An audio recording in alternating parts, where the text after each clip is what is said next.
So let's talk about coding best practices with React. I would like to create few components. Then we'll see how to structure the architecture of your app, thinking on the scalability of the software. Yeah? First of all, I'd like to present a problem, and then we'll see how to deal with this problem. Yeah? Because without saying that, if you go to a job interview, let me rephrase that. So one of the job interview stages is the unattended test. So you do, for instance, a phone interview with a company. They ask you some technical questions. They like your profile. So they send you a test, like, please create a simple app to build whatever. Yeah? So to me, the way you architecture, the way you structure the app, beyond the eventual result, beyond the visual aspect, the way you structure your app is very important, because that proves your mindset, yeah, your programming culture. Are you thinking in the short term? Are you thinking in the long term? Yeah. So let's see how to deal with that particular problem. I got the basic app, nothing on it actually, hello app. So let me create a component. So as we already saw a couple of days ago, I believe that was on Tuesday, a component is, at least on its most basic shape, is just, it's a function, right? So let me create a function user. And the function user will return some details, like, for instance, let's display the first name of the user, and then let's display the last name of the user. So then, if you remember what we saw on Tuesday, that we can pass some properties to the user component. For instance, first name, Peter, last name, Smith, yeah, something like that. So can anybody tell me what else do I have to do to display the first and last name of Peter, of user, sorry? You've got to put in curly braces, I think, first name, so after the colon. First name? And last name? And last name, yeah. Okay, thoughts, guys?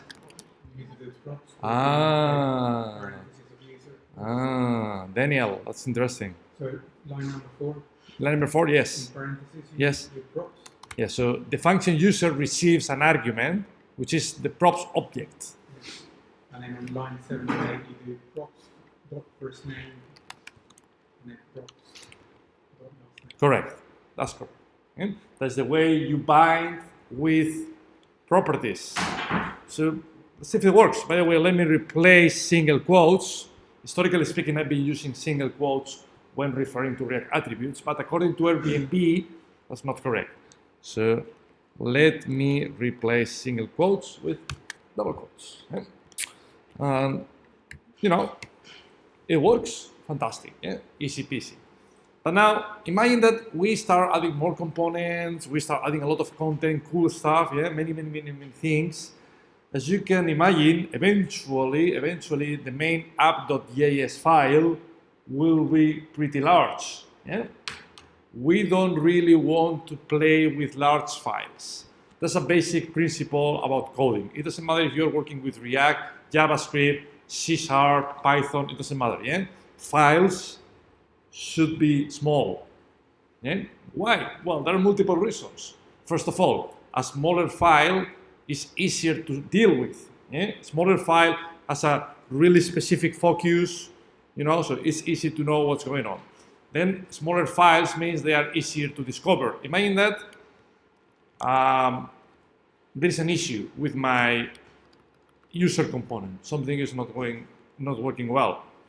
How can I discover where the user component is? All right, it's true, user component is here, but if I manage to move the logic associated to the user component to a new file, then I could search user, and then it will be, for me, much easier to identify the location of that piece of business logic.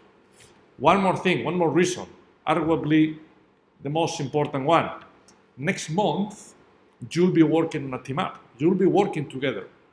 And that means you are likely to have to face a horrible scenario where, for instance, what happened if I change line number 8. Or let me rephrase that. So for instance, Ian wrote that line. And at the same time, somehow, I'm writing something like that.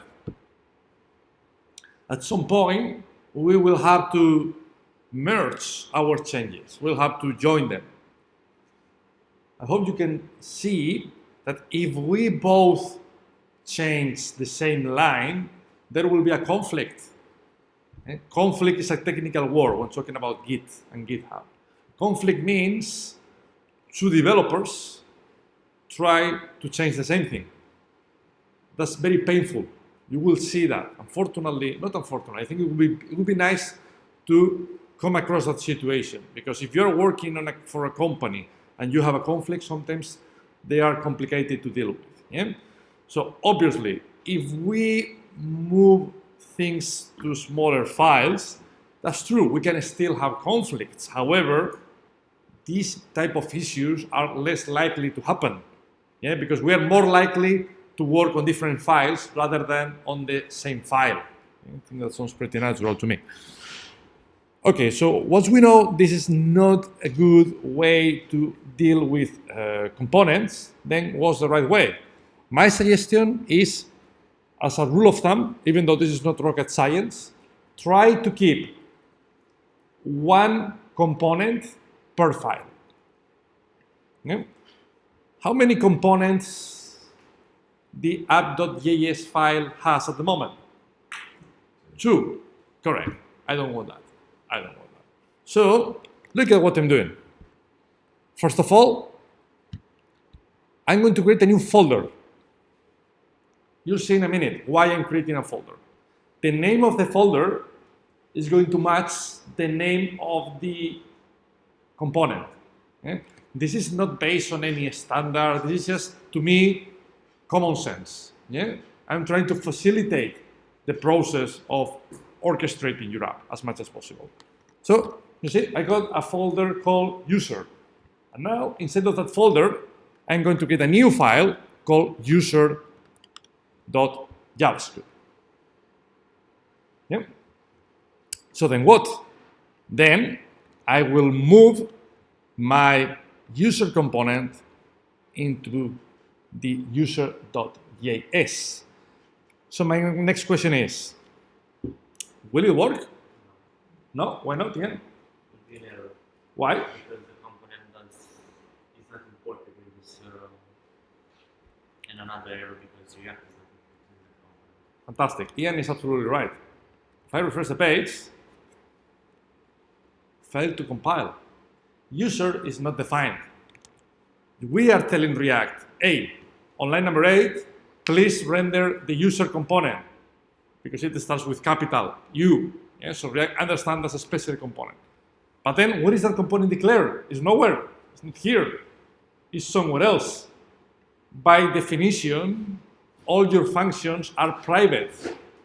The scope of the functions is local to the current file.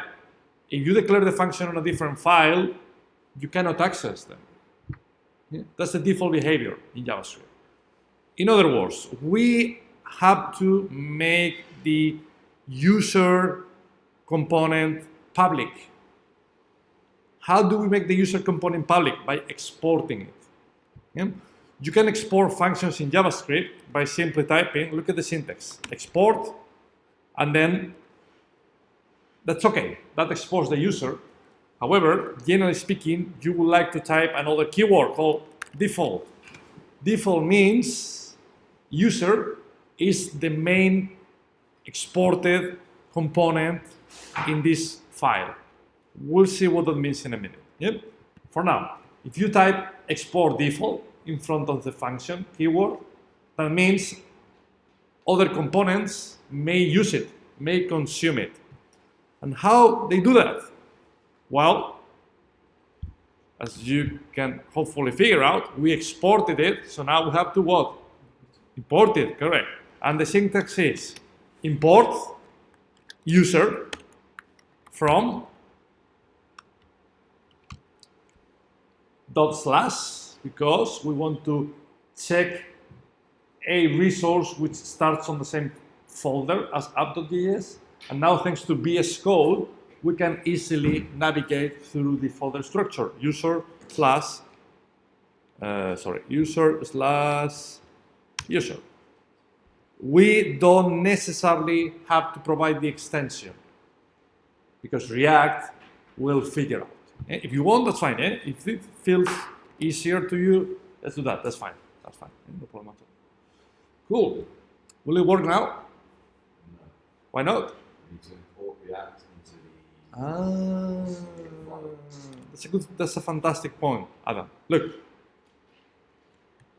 React must be in scope when using JSX. That's a bit tricky. What that means is, this file has the JavaScript extension. It's a JavaScript file. So you can write export, you can write default, you can write function, you can write return. However, what we got here is not JavaScript code as such. That's JSX. So you have to tell React that, hey, I want to use HTML or JSX code on that JavaScript file. To support that, every time you create a component, you have to import React. And that's it. So once you do that, then you can add HTML code in your component. So will it work now? Let's have a look. It works. And then let me ask you something. Can I rename user with Brexit? No? Yes? Why?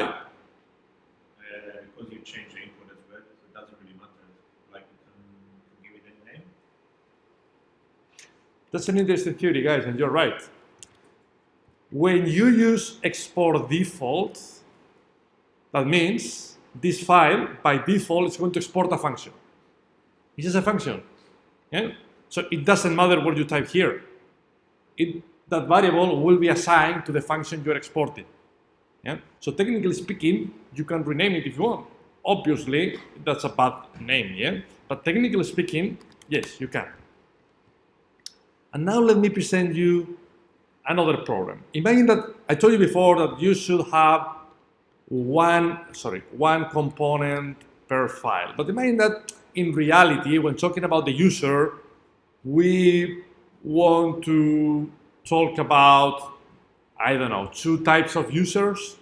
So we want to display registered user, and then we want to have another component called guest user. So on a registered user, because he or she already signed up, we can display first and last name.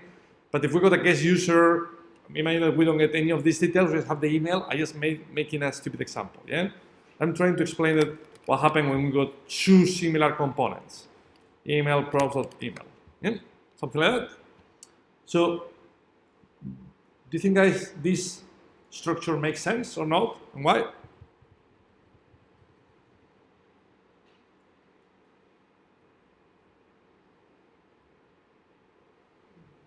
Should you have one default function? That's correct, Daniel. That layout is incorrect. It's invalid because you can have only one default. That's why it's called default. Yeah? If you export 2 functions, which one is the default? That doesn't make sense. So Will you throw an error though, or probably yes. Only one default export allowed per module. So I told you, generally speaking, you have one component per file. But if you want to export more than one thing, so, you know, we're humans.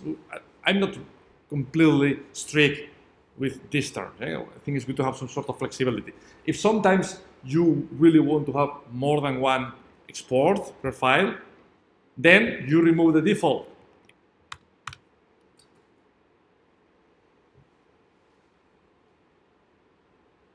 Now there are no defaults. So Now the question is, how do I want to use both. I want to use register user and I want to use guest user. But how do I import them? Instead of user, Yes. an import, you need to put in curly brackets. Yeah. The component. Correct. That's absolutely right, Ian. When the exports are not default, the way you import them is with curly braces. Now you can import a comma-separated list of components. You can import whatever you want. Yeah. So finally, we can simply display register user and guest user.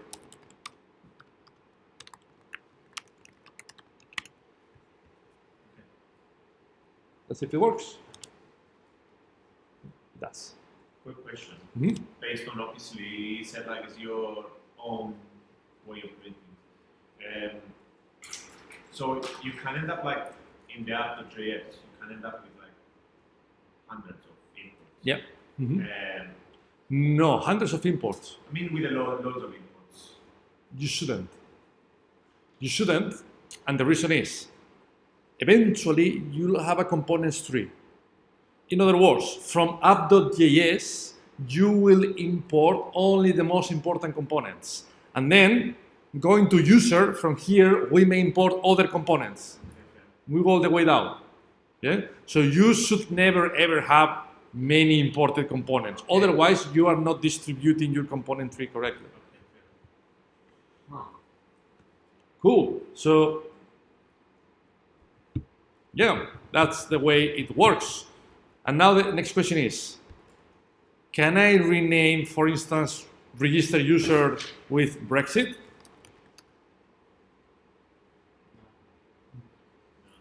That's correct. Before, if it was default, it was very easy to rename because it was a single thing. But now, if I do that, look at the output. Brexit is not exported. Yeah? So when the exports are not default, you definitely have to match them. However, let me present you another problem. Imagine that I have another folder called player. And that player folder has a new component called user. That's a bit confusing. Yeah? So imagine that we got two types of users. One, thinking about the coding platform.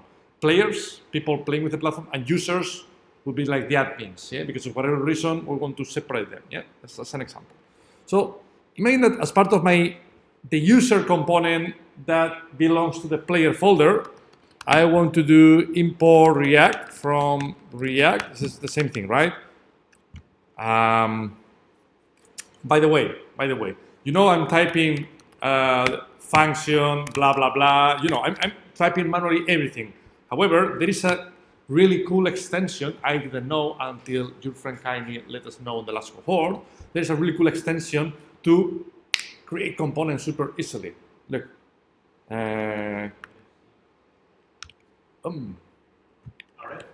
RFC.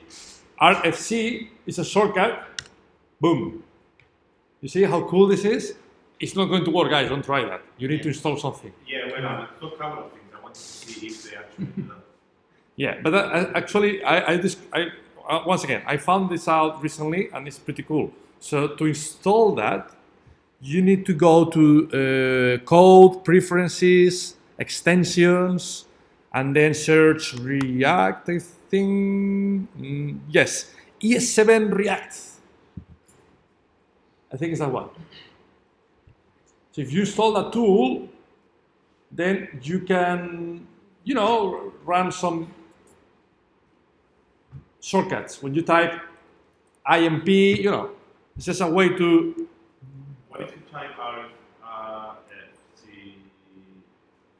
RCFC? RCFC. Do you get anything? RCFC, no. Yeah. RCF, there are different ways of. Yeah, just spend some minutes because I think it's pretty cool, right? And this is one of the things that when you go to a job interview using your own laptop and they say, can you create a component? You do that. And the thing is, when you use this type of shortcuts, what you prove is you are tired of creating components. That means you got quite a lot of experience. That's why you really needed some help. Yeah? Not so help, but you really wanted to boost your productivity. Yeah? Okay, so I got my user component, and then the user component will receive some props, and the title will be, let's add some title. So this is a Codiri player, and then I want to display, I don't know, it's just an example. Ignore the semantics, guys. Name of the player, props.name. So now my question is,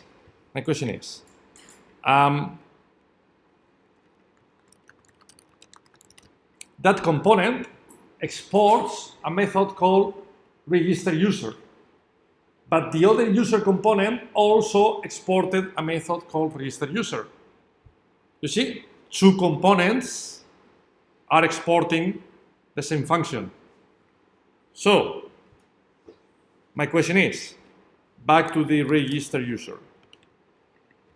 Can I import? Is it exported? Yeah, let me remove the default. Can I do that?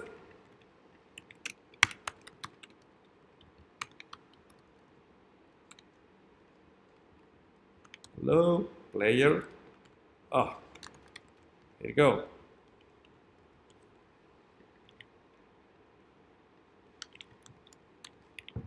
Not sure if you get my point.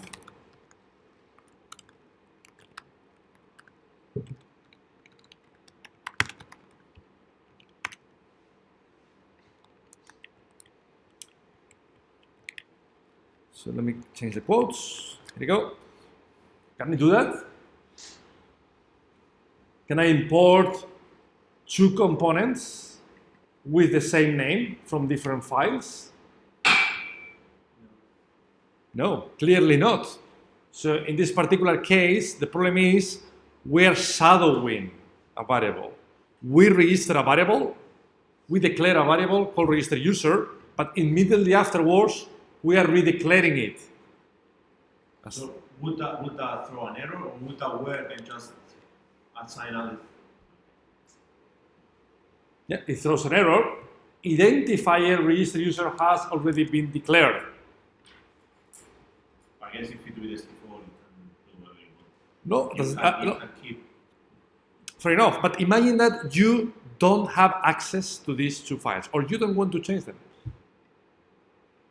How can we solve the problem without renaming user.js, without renaming anything on player/user.js? How can we do that? As something. Correct. When you import something as default, imagine that on the player side, that's export default. Yeah? If that was the case, fantastic. So by default, we will do that. But because we've got a conflict, we can rename it to something else, register user player, whatever. And so, so now you can rename them. And because you rename them, everything works fine. But what if we cannot do that? If we don't want or we cannot change that file? If that's the case, export without the default, that's it. If that's the case, back to what the problem was, you can still rename the non-default import doing as.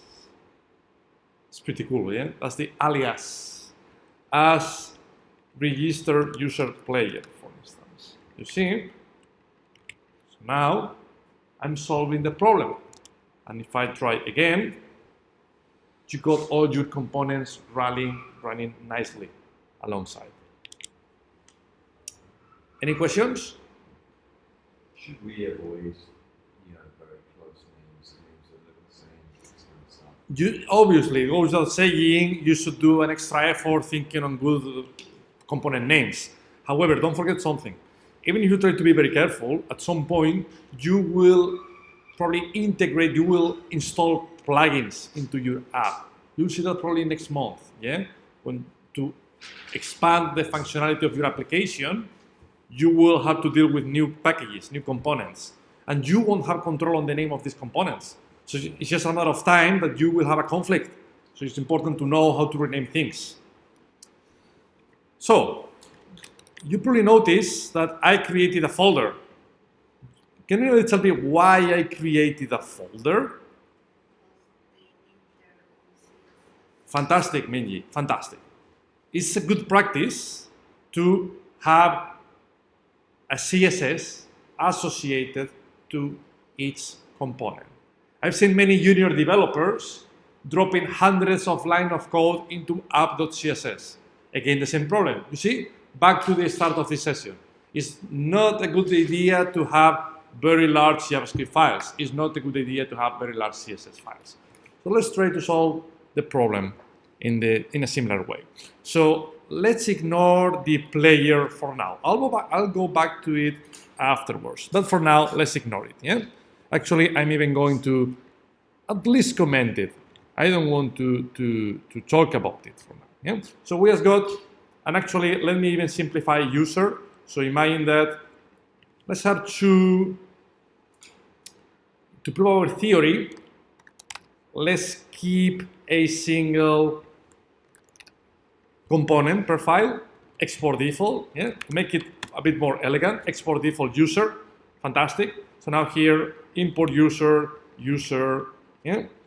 I'm going to delete everything else. So let's keep it super simple. I got a user folder with a user file, exports a user component, and that's it. Yeah? So to me, that looks absolutely sexy. Yeah? That's it. Easy. Cool. Fantastic. So now let's talk about CSS. First thing, create a new CSS file. User.css. Yeah? You see, user folder, capital U, user JavaScript file, capital U, user CSS. This is what we call predictability. If you land on a project, for you it's very easy to predict the behavior of your folder structure. So now, what? Imagine that I want to surround each user with, I don't know, a border, for instance. You want to do some styling. So what I like to do, and once again, this is based on my coding principles. Other developers may have different ones, but what I always like to do is then create a class name equals what? User, correct. You see? Class name user with capital U. And then on my CSS, I can do .user. So now we can do border 10 pixels, solid, purple. Will it work? Yes? No? Oh, you have No. to import it. Yeah. Correct. Now, where do we import it? Do we import it from? Correct. Technically speaking, we could import it. Import it anywhere, I guess, but then you can keep it like standalone components. So like, the imports are going to be in the component. Yeah, that's correct. Technically speaking, we could import it from here. Technically speaking, that's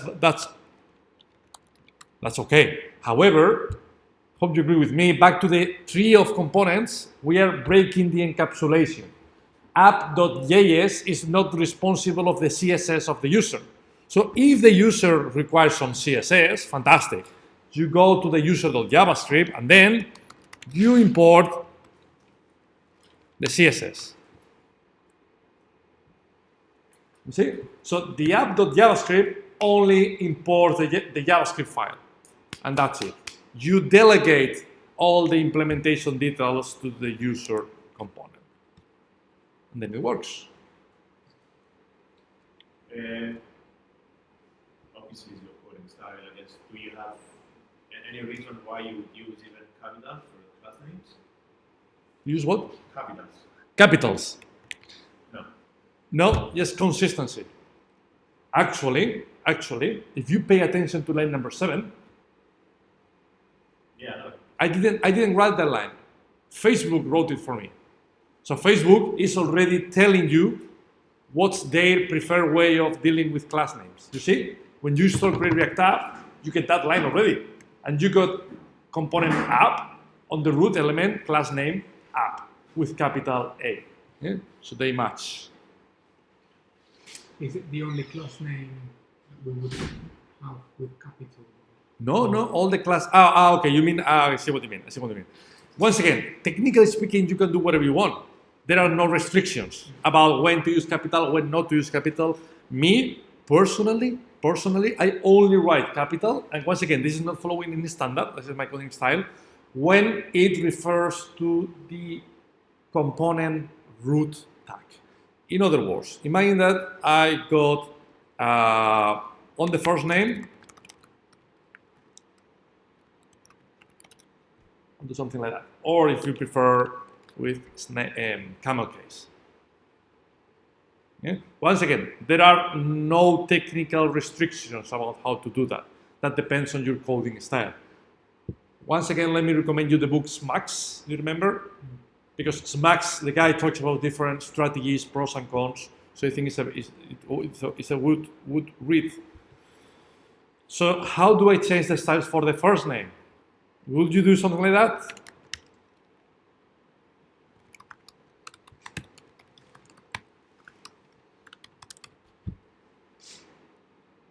What do you think? Okay, imagine that, we are happy with that. Will it work? Yes. But now, let me present you the problem. The problem is, back to the player example. So, player, let me rename it now to player. Yeah. So player exports player div class name what? Player, and then imagine that it's essentially the same component. So actually I'm going to copy the content, first and last name. Yeah. So the component is pretty much the same because of whatever reason. Okay. We got that. First name. So now from the app.js, we can import player from player/player. Yeah. We can remove the JavaScript, and now we can display player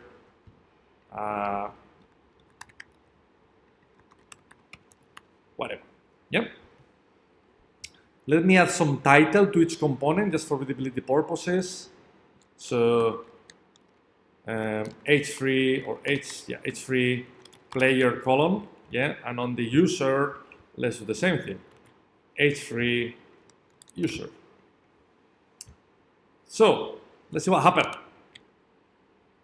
Oh, import player does not contain a default export. Yeah, that's because on player export default, I forgot to put it. Yeah? So now we've got two default exports. We got two components running alongside, the user and the player, yeah? And it's good. It works fine. But if I'm creating the player component, I may be thinking, what the hell? Why my first name has a yellow background? If I'm the owner of the player component, I would say, hey, I don't even have any CSS. Can anybody tell me why the first name of the player is yellow? Correct. When we declare user.css, we declare a .firstName class name. The styles by default are global. That means if anybody else anywhere else somehow declares a class name first name, it will inherit whatever we defined here. That's why that's not fully correct.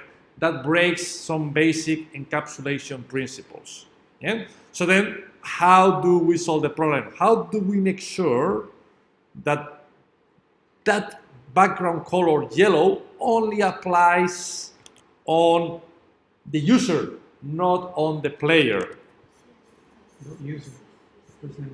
Specificity, how we do that, Minji? That's correct. That's a beautiful solution. So now what we say is, A, find any element with the user class name, and then only when you got the first name class inside of user, then apply the style. So if we try again, Brilliant, because we managed to encapsulate the CSS of the user component without disturbing our neighbors. So finally, let's create a CSS for the player, player.css. So that's pretty much the same process, right? So I can simply type player border 10 pixels solid red, and then player first name background color. Give me a color, guys. Green. Blue. Adam goes faster. Yep, so let's see what happened. Why it doesn't work?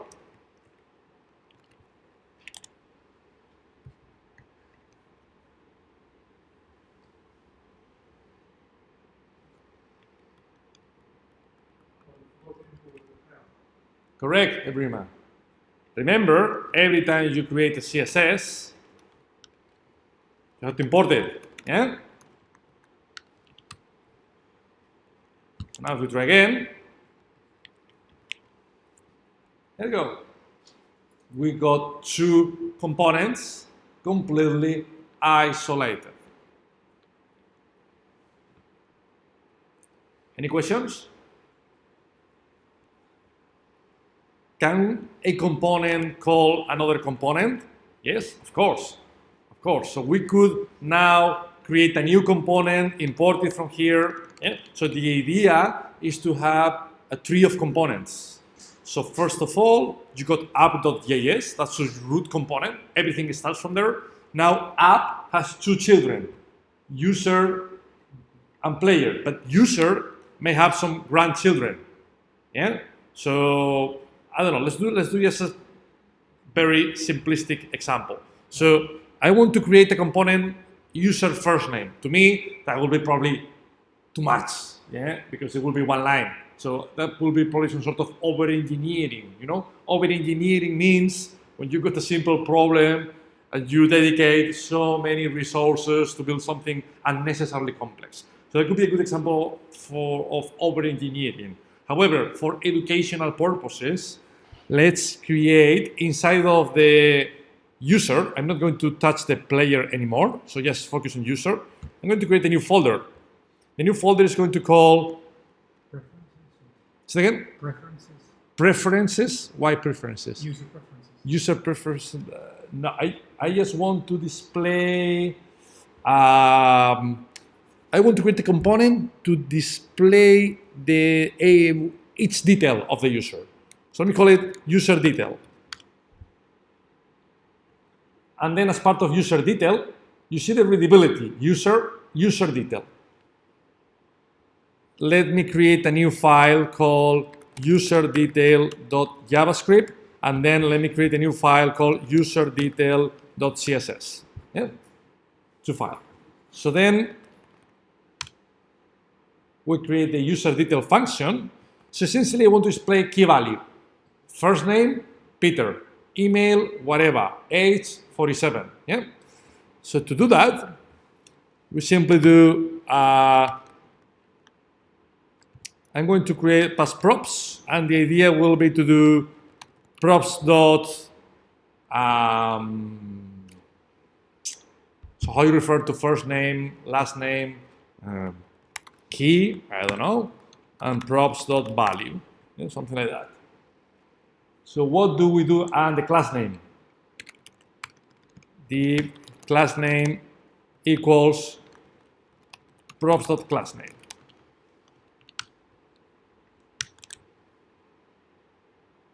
So what do we do with the user detail? We go to user. First of all, we import user detail. Yep. And now I don't want to type that. Can anybody tell me how can I complete this exercise of displaying the first and the last name just using the user detail component?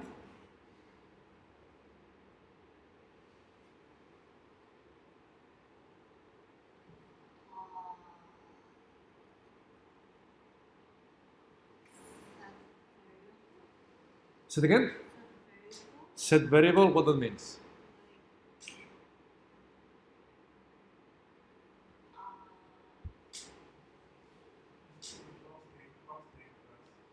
Class name, Ebrima. Here? Class name what? Yeah?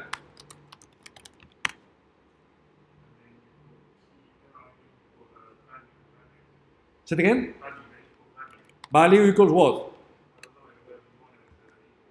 So that will be the value associated to the first name, Peter. What else? Key. Yeah, let's put the key first. It doesn't, the order doesn't matter, but it's for readability purposes. So first the key. So what's the key? The key first name. Yeah? Something like that. So now we can obviously do the same thing with the other one. So class name, last name, Smith. See? So now the user component, import user detail, and then it's up to the user detail to specify the structure of that user detail. So if we run it, that's interesting. Let me remove the player. Let me remove the player for simplicity reasons. So let's just focus on the first, on the user detail. Look, you can see the value works well, but the key didn't work. You don't have to know that yet. We'll see that next week. But key, that was correct. It's a reserved keyword by React. So you cannot use an attribute called key that easily. That was my fault. So let me rename it to give me a different name to key, guys. Attribute, for instance, something like that. So let's see if it works. Here you go. You see? So now we can display the first and the last name of the user. Could we display a new property like the email?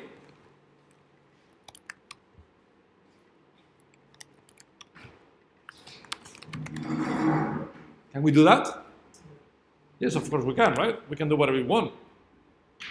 This component will just list a key value pair. But we got few problems. First of all, the main app.js component was passing some properties, first and last name. Are we using them at all? So what happens if here we pass Boris Johnson? Is that information going to be displayed? No, Prima is right. Why? Because even though the user component receives the first and the last name, it's ignoring the information. So how can we display what app component is trying to render? Where? The first name, for instance. Here? First name, yeah. No, not that. Without the quotation marks, with the variables. Correct? Props to what? The first name Correct? And then likewise, and the last name. correct, we can customize last name. Okay? So that's the way we can pass data all the way down. So app passes the first and the last name of the user to the user component. The user component receives the first and the last name and passes it all the way down to the user detail. You can pass data all the way down. We will see next week or maybe in a couple of weeks how to invert the process, how to send data from the grandchildren to the grandparent. We'll see how it works on the other way around. But sending data down, all the way down, is very easy. Props dot, props dot, props dot. And then you can see in this occasion, yeah, the information provided by app.js is taken into consideration. So if I change something, yeah, it works. from the CSS point of view, is it perfect? Is there anything you would like to change?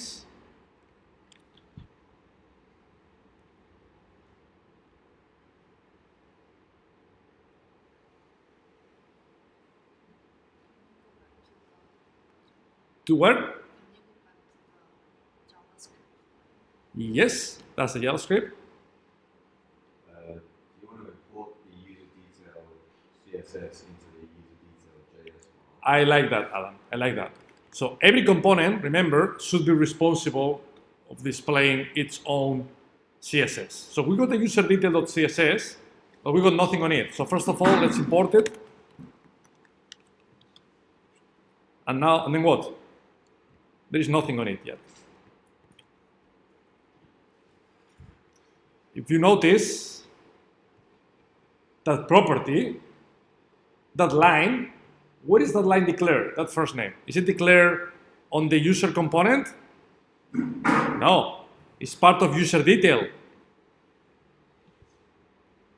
So for consistency reasons, first of all, what's the class name of the root component? Correct, user detail is singular, yeah? That's the first thing. So now we go to the CSS, user detail, and now we can change the value of the first name if we want. Yeah? So we don't need it here. Now it won't work, obviously, but if we bring it back to user detail, hopefully, here you go, the first name gets that color. And obviously, we can change properties for the last name.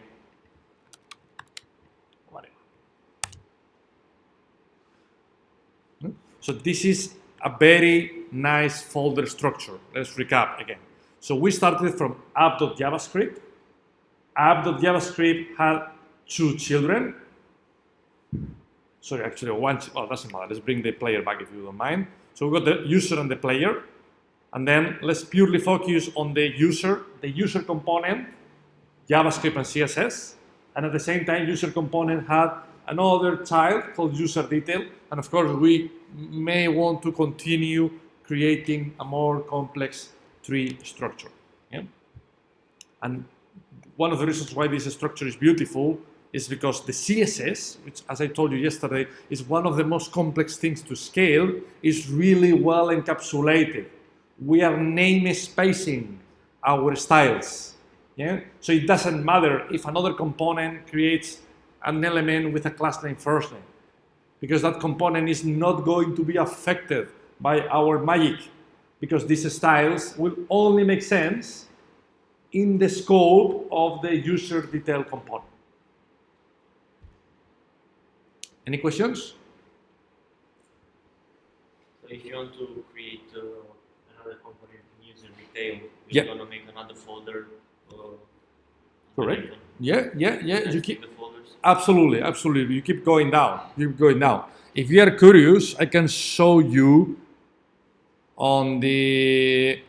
This is the Codery project. It's a pretty large project already with about 80,000 lines of code, and so of course, as you can imagine here, we got a very complex tree of.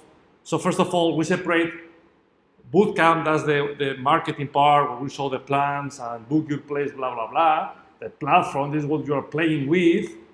And we got many folders here. And for each folder, you got many subfolders. And for each subfolder, you got many subfolders, you see? But that's essentially the same idea. You create a folder tree. Thanks to that folder tree, your components are it's much easier to discover your components. Yeah? Imagine that I didn't have any hierarchy. That I will have a flat list of folders. It would be a nightmare, yeah, eventually to deal with my resources. Also, another advantage of having a hierarchical structure of components. So imagine that because of whatever reason, now I want to move the user folder somewhere else. I want to move it. Yeah, I want to move it. Obviously, because this structure is hierarchical, I don't have to do anything with user detail, because once I move user, the user detail will be moved alongside. Yeah? If the user detail will be on the root level, here on the source folder, I may have problems. I may have to redefine all my paths because now they will be in a different. VS Code does something clever though. Does it? Yes. So you think? Oh, so you mean that VS Code will automatically refactor your It imports? gives you the option. I'll give you some fantastic. Okay. It's like, you moved your, basically, I mean, I'm not sure if this must be one of the extensions I have. Yeah. I think. I've tried that and then I was like, you moved this. Do you want to change a file path? Correct. Yeah. Fantastic. Yeah. Cool. But still, even if we don't consider it a problem, I hope you agree with me, having a flat structure of 400 folders is complicated. No, absolutely. No, I mean, if you move, still, I mean, I'm definitely supportive. If you move anywhere, Yep. you have a reference, Mm-hmm. you can get it updated easily. Yep. Cool. Awesome. Good stuff. Anything else, guys? No? It goes without saying that from now on, I'm particularly referring to task number 7, where you have to componentize your list of movies. Make sure you stick to this pattern. Create a new folder called, I don't know, gallery, for instance.